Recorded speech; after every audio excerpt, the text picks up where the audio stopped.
Oi, gente, a paz do Senhor. Sigamos, né, com a nossa jornada aqui. É uma jornada longa, viu? Não sei quanto tempo a gente vai levar nessa jornada, não, mas escatologia é um tema palpitante e eu me sinto muito feliz, me sinto, assim, abençoada por Deus por ter me escolhido, porque eu sei que foi Ele quem me escolheu para falar sobre esse tema.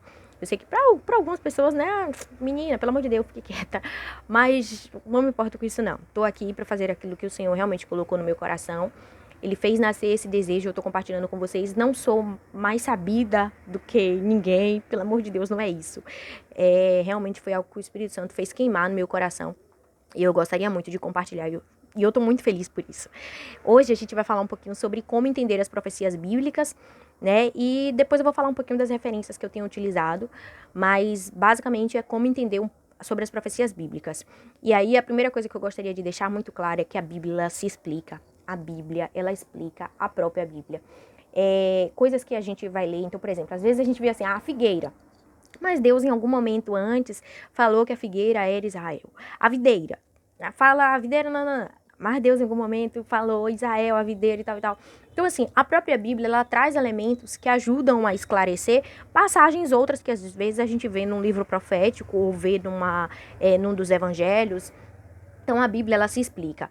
Tô querendo dizer com isso que não precisa ter Bíblia de estudo, não precisa ler livros, não precisa. Não tô querendo dizer isso. Até porque eu tenho Bíblias de estudo, eu amo minhas Bíblias de estudo, eu amo meus livros, porque são recursos a mais que o Espírito Santo nos dá para entender sobre aquilo que ele quer falar com a gente, para trazer mais esclarecimentos, a gente entende um pouco mais de contexto histórico, a gente entende um pouco mais da mensagem que foi ministrada para aquelas pessoas. Então, assim, é maravilhoso quando a gente tem esses outros recursos, mas a gente não pode colocar neles toda a nossa confiança. A nossa confiança maior tem que estar naquilo que a própria Bíblia fala, naquilo que a própria Bíblia traz pra gente enquanto mensagem. E aí, essas profecias, muitas delas, né, porque a gente tá falando de como entender as profecias, muitas delas, elas têm duplo cumprimento. Para esse tipo de profecia que tem duplo cumprimento, a gente chama de profecia parentética. Por exemplo, o dia do Senhor. Quem não viu essa expressão dia do Senhor em algum livro profético, né? Em Joel, em Sofonias, que fala bastante sobre isso, e em alguns outros livros também. O dia do Senhor. A gente sabe que naquele contexto, no contexto histórico, o dia do Senhor estava se referindo a um juízo que Deus ele levaria ao povo de Israel, ao povo de Judá, porque estavam vivendo impiamente. E ele teve um cumprimento, porque Deus ele fez o juízo acontecer sobre Israel, levando a Síria, já falamos sobre isso em tempo passado, sobre Judá, levando a Babilônia. Então houve um cumprimento naquele tempo. Mas também essa mensagem terá um cumprimento no futuro. Terá um cumprimento no momento que, sabe, só Jesus sabe, lá na frente. A esse tipo de profecia nós chamamos profecia parentética. E a gente vai ver que na Bíblia tem muitas profecias assim, né? Profecias que se cumpriram dentro da história, mas também terão cumprimento no futuro. Atualmente, assim, que eu vi, existem 4 tipos de correntes, né? 4 tipos de pensamentos acerca do entendimento do cumprimento das profecias. E aí, o primeiro deles que eu vou apresentar para vocês é o preterista, né? São pessoas que acreditam que as profecias elas se cumpriram no passado. Tem aqueles que são futuristas, que acreditam que as profecias, todas elas vão se cumprir somente lá no futuro. Tem aqueles que são os historicistas, né, que acreditam que ela vai se cumprindo ao longo da história, então uma parte já se cumpriu, outras coisas ainda estão para se cumprir. E tem aqueles que são chamados de idealistas ou eclética, né, que acreditam que essas profecias são apenas princípios gerais e que o cumprimento dela é espiritual.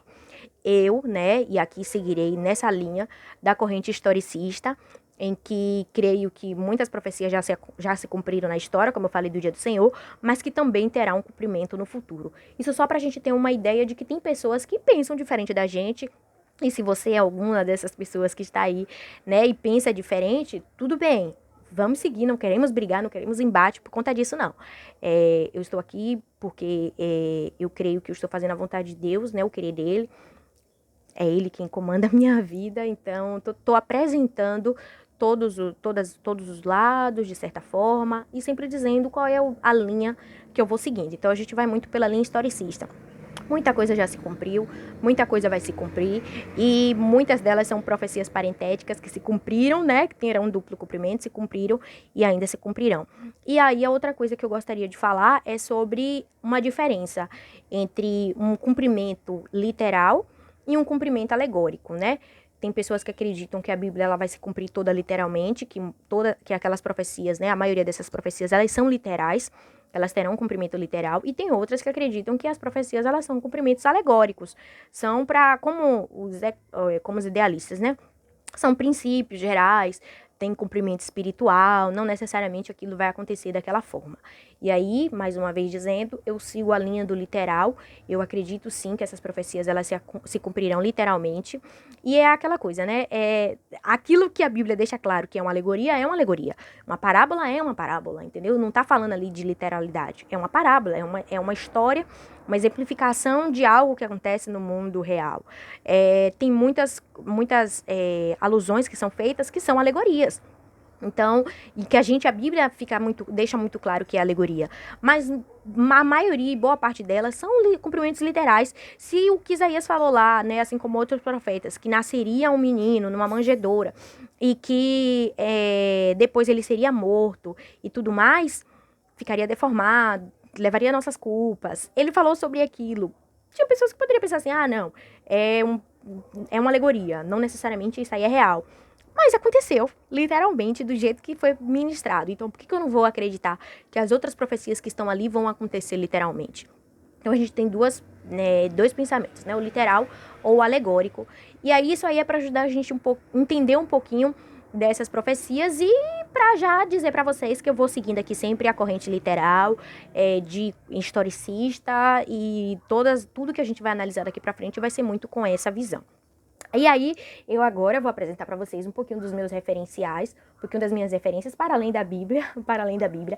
A Bíblia, obviamente, é a maior fonte de todos esses estudos, né? Sem ela, não teria nem estudo sobre escatologia.